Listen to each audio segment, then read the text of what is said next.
Years ago, I awoke one morning with the simple intention of having my hair cut in preparation for a journey to London. But before I could act on this plan, a letter arrived, informing me that the trip was no longer necessary.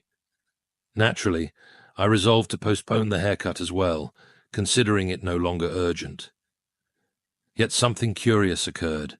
A gentle, persistent thought began to tug at my mind, like an unspoken command, almost as if a voice whispered, "Get it cut. All the same, go and get it cut." It seemed such a small matter to ignore, but the thought would not leave me. In time, the internal nagging became unbearable, and I yielded. Off I went to the barber's shop. Now, the barber, as it happened, was a fellow Christian. My brother and I had, on occasion, been able to offer him some comfort in his trials. But on this particular day, as soon as I crossed the threshold of his shop, he looked at me with a mixture of relief and wonder. "I was praying you might come today," he said. "Had I delayed even a day or two, my visit would have been of no help to him at all." The moment awed me then, as it does now.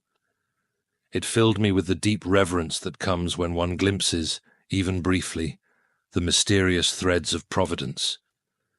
Yet being who I am, I cannot assert with absolute certainty that my barber's prayers drew me to him that day. It could have been mere coincidence. Perhaps it was some form of telepathy, or simply accident. But to believe it was nothing more seems to underestimate the ways in which God weaves the ordinary into the extraordinary. I've stood beside those suffering far greater trials than a barber's troubles. I have witnessed a woman whose body was consumed by disease, her bones ravaged by cancer. And yet, even in the face of such affliction, there is something we cannot dismiss. Prayer, however faint, reaches places beyond our comprehension. As it is written, "The prayer of a righteous person is powerful and effective." James 5:16. We are invited to trust that, even when we cannot see the full design, God is at work in ways we may never fully understand. Prayer, then, is not merely a request for divine intervention. It is an act of surrender, a trust that God, in his wisdom, will move even through the smallest of promptings. It is not for us to prove the causal link between our prayers and God's answers, but to trust that, in the fabric of our lives, every thread matters. It took 3 people merely to shift her in bed. The doctors, with the weight of their knowledge, offered only a few months, while the nurses, who often know the rhythm of these things better, whispered of just a few weeks. Her body, ravaged by disease, seemed beyond saving. And then, a good man, humble in spirit, laid his hands upon her and prayed. A year later, this same woman was not only alive, but walking uphill, even through rough woodland paths. When the final X-ray was taken, the doctor stared at the images in disbelief, declaring, "These bones are as solid as rock. It's miraculous." And yet, once again, we are left without the comfort of rigorous proof. Medicine, as every honest doctor will admit, is not an exact science. Predictions can falter, and the natural course of events may surprise us. We need not leap to invoke the supernatural to account for the failure of their prophecies.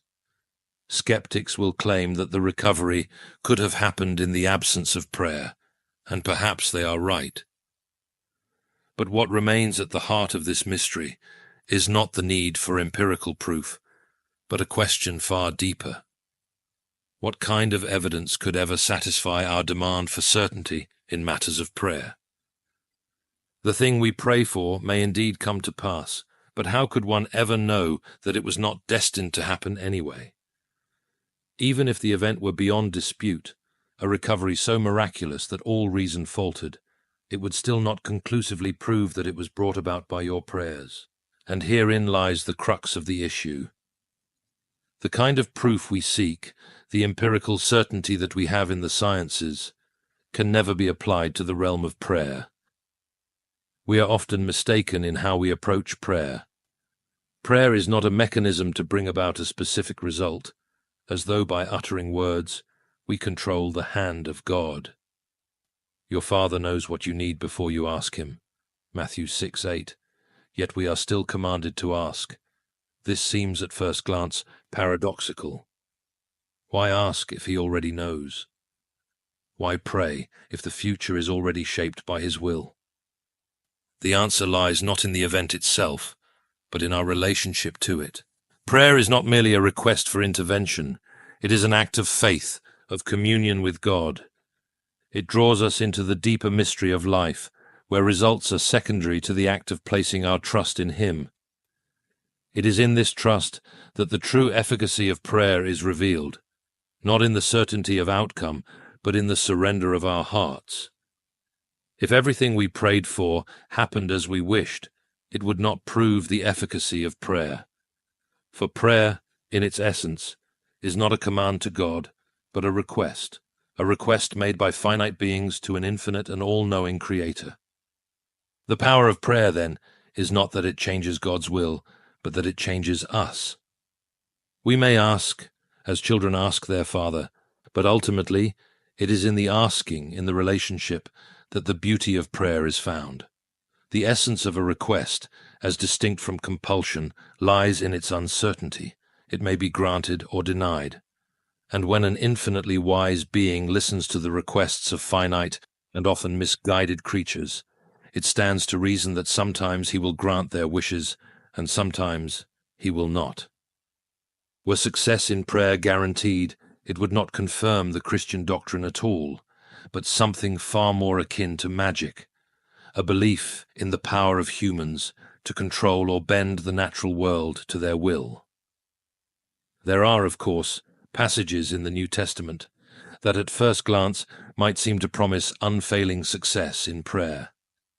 Yet, this cannot be their true meaning, for the very heart of the gospel reveals a striking exception. In Gethsemane, the holiest of all petitioners knelt in earnest prayer, pleading 3 times for a particular cup to pass from him, Matthew 26:39, and yet it did not. If even Christ's request was not granted, how then can we expect that prayer serves as a sort of infallible tool to manipulate the universe according to our desires? That notion must be firmly dismissed. Prayer, then, is not an experiment to be conducted on God. Some may suggest, in their desire for empirical certainty, that a large group of people should pray fervently for all the patients in one hospital, but not for those in another. After 6 weeks, they say, we could tally the results and measure which hospital had more cures and fewer deaths. They propose repeating the test in various locations to eliminate external influences. But even if such an experiment were allowed, which it is not, for we are forbidden to test the Lord, Deuteronomy 6:16, the very nature of prayer would make the endeavor impossible. The flaw lies not merely in the moral presumption, but in the nature of prayer itself. Prayer is not merely words spoken. It is a request made from the heart. Words without thoughts never to heaven go, says the king in Hamlet. To simply utter prayers is not the same as to pray. Otherwise one could enlist parrots, well trained in repetition, to serve in the experiment as effectively as any human. But true prayer requires something deeper, a genuine concern, a heartfelt plea for the relief of suffering or the granting of some good. To pray for the recovery of all the patients in one hospital while ignoring the rest is not an act of compassion. It is a mere calculation driven by curiosity rather than love. The motive and the method are at odds, and as such, no real prayer can occur under these conditions. Thus, the experiment demands an impossibility. Empirical proof of prayer, or its disproof, remains forever out of reach. Yet, this conclusion should not dishearten us, for prayer is, at its core, a request, one made not just of God, but of each other. We ask things of our fellow creatures, just as we ask of God, and not every request is granted. The difference is that, when we pray to the one who knows all, we trust not only in his power, but in his wisdom. We trust that his refusal, as much as his granting, is an act of love. Consider, then, that prayer is not a transaction, nor a method to ensure the outcome we desire. It is rather an invitation to align our hearts with God's will, to trust that his response, whether it is yes, no, or wait, serves a purpose higher than our understanding.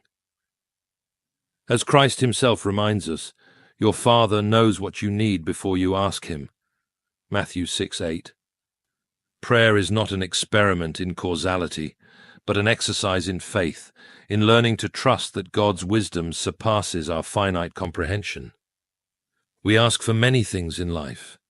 We ask for a song to be sung, a raise in pay, or a favor from a friend to feed the cat while we're away. We ask a woman for her hand in marriage. Sometimes we get what we ask for, and sometimes we do not. But when we do, it is far less straightforward than we might think to prove, with any scientific certainty, a causal connection between the asking and the receiving. Your neighbor, for instance, may well be a kind-hearted person who would never let your cat starve, even if you had forgotten to ask.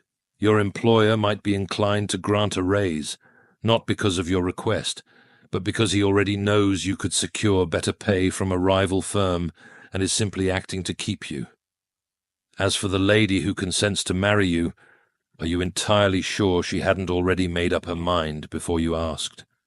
That cherished yes may not have been the cause of her decision at all, but merely the confirmation of it. Perhaps she orchestrated the entire conversation with the intent of leading to that moment. So it is, in some degree, with the same uncertainty about the efficacy of our prayers to God. What we receive may have been coming to us all along, whether we prayed for it or not. Yet, this is only part of the truth. Our friends, our employers, and our future spouses often tell us that they acted because of our request, and we may know them well enough to trust both their honesty and their understanding of their own motives.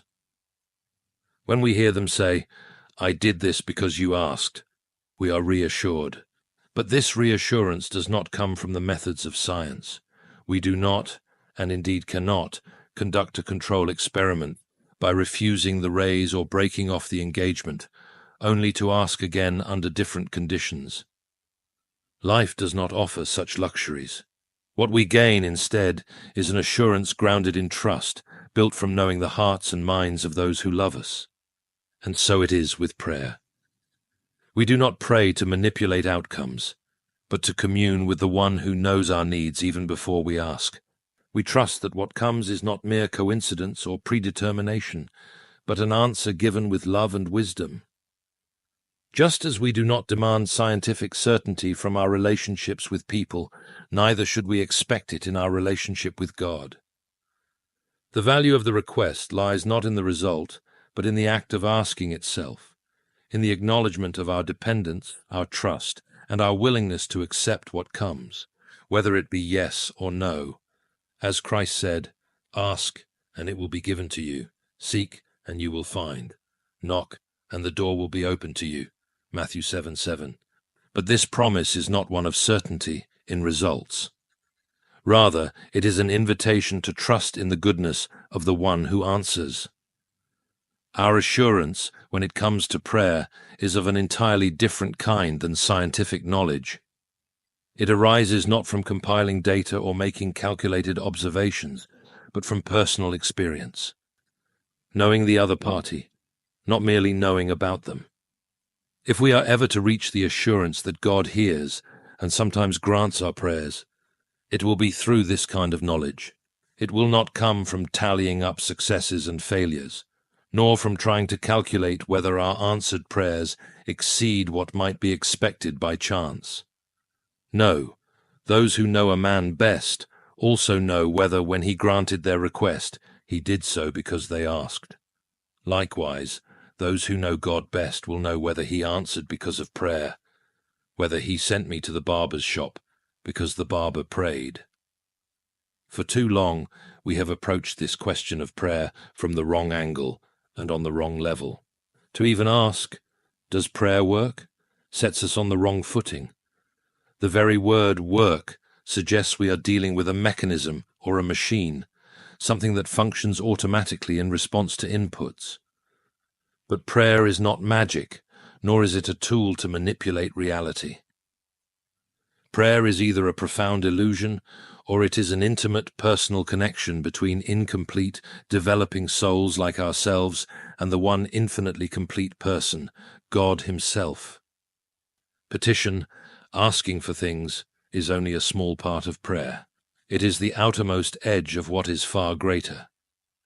Confession and penitence are the gateway. Adoration is the sanctuary. The presence, vision, and enjoyment of God. That is the true bread and wine of prayer. In the act of prayer, God reveals Himself to us. That He sometimes answers our petitions is a secondary matter, almost a byproduct, though an important one. From the revelation of God's nature, we learn what He does. But petitionary prayer, while secondary, is both permitted and, in fact, commanded. Give us this day our daily bread. Matthew 6:11. These words are not mere formality. They are a direct command from Christ Himself. Yet they raise a perplexing question. Can we believe that God ever truly alters His action in response to our suggestions? For surely infinite wisdom needs no guidance, and infinite goodness needs no urging to do what is best. But consider this. God does not need any of the finite agents He has created.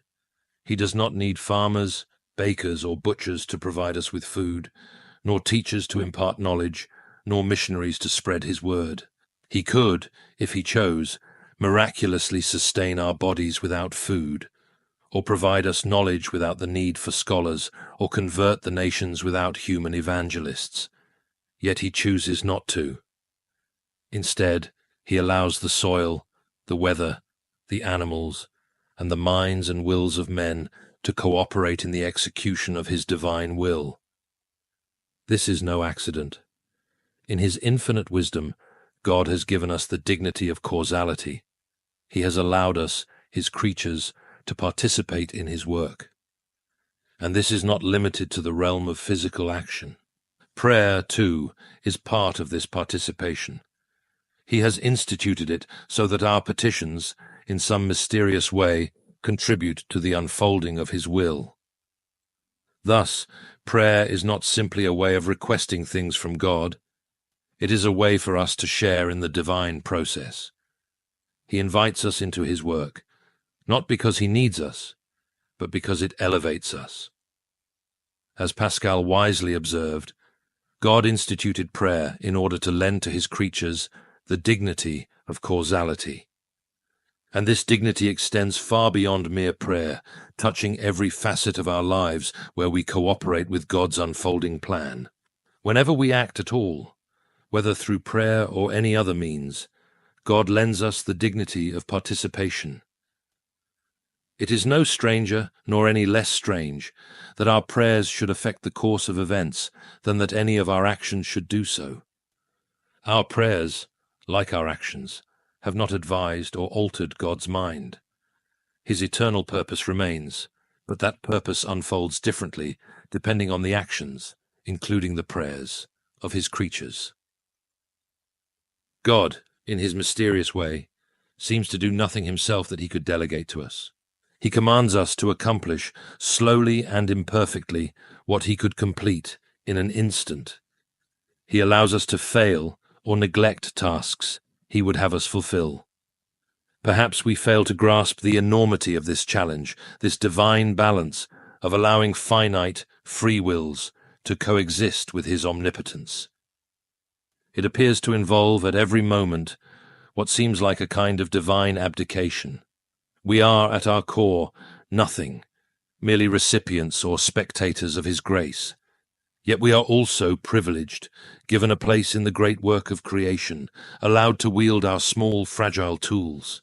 This mysterious process, creation happening before our eyes, is no light matter. God is making something out of nothing. Indeed, making gods out of nothing. Or so it seems to me. But even this thought, at its best, is only a mental model, a symbol. Everything we say on such subjects must be analogical, parabolic. The full reality is beyond our grasp, but we must at least strive to remove bad analogies, to avoid poor parables. Prayer, for instance, is not a machine, nor is it magic, nor even advice offered to God. When we pray, our act, like all our acts, must not be separated from the ongoing, continuous act of God Himself. It is through Him that all finite causes, including our prayers, operate. It would be a grave mistake to think of those who receive what they pray for as akin to court favorites, people who have some undue influence with the divine throne. The refused prayer of Christ in Gethsemane is a sufficient answer to that. And I cannot ignore a hard truth I once heard from an experienced Christian. I have seen many striking answers to prayer, some that I thought were even miraculous. But they most often come at the beginning, either before or just after conversion. As the Christian life proceeds, these miracles become rarer. The refusals grow more frequent, more unmistakable, more emphatic. Does God then forsake those who serve Him most faithfully? Well, we must recall that the one who served God best of all, Jesus Christ, cried out from the cross in His greatest agony, my God, why have you forsaken me?" Matthew 27:46. When God becomes man, that man, above all others, is least comforted by God at his moment of greatest need. There is a mystery here, one that, even if I had the power, I might not have the courage to fully explore. Meanwhile, for little people like you and me, when our prayers are sometimes granted beyond hope or expectation, we ought not to hastily conclude that this is to our personal advantage. If we were stronger, we might be treated with less tenderness. If we were braver, we might be sent to defend far more desperate posts with far less help in the great spiritual battle. As C.S. Lewis once wrote, "God whispers to us in our pleasures, speaks in our conscience, but shouts in our pain." It is His megaphone to rouse a deaf world. Sometimes, in His wisdom, He allows us the comfort of an answered prayer, but at other times, He calls us to endure the silence, trusting in His greater plan.